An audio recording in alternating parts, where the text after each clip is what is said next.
आसाममधील होजाई जिल्ह्यात शनिवारी मध्यरात्री राजधानी एक्सप्रेसचा भीषण अपघात झाला। सैरांग ते नवी दिल्ली जाणाऱ्या राजधानी एक्सप्रेसला जंगली हत्तींच्या कळपानं जोरदार धडक दिल्याने इंजिनसह 5 डबे रुळावरून घसरले। या अपघातामध्ये 8 जंगली हत्तींचा जागीच मृत्यू झाला असून एक हत्ती गंभीर जखमी झालाय।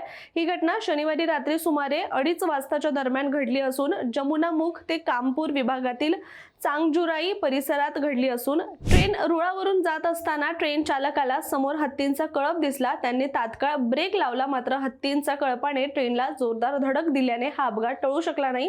अपघातानंतर काही प्रवाशांना किरकोळ दुखापत झाली असून कुणालाही गंभीर इजा झालेली नाहीये। घटनेची माहिती मिळताच वन विभागाने रेल्वे प्रशासनानं पथक घटनास्थळी दाखल झालं, परंतु या दुर्घटनेमुळे या मार्गावरील रेल्वे वाहतूक विस्कळीत झाली असून काही गाड्या अपलाईनवर वळवण्यात आलेल्या आहेत। रुळावर पडलेले अवशेष हटवण्याचं आणि दुरुस्तीचं काम देखील युद्धपातळीवर सुरू करण्यात आलं होतं।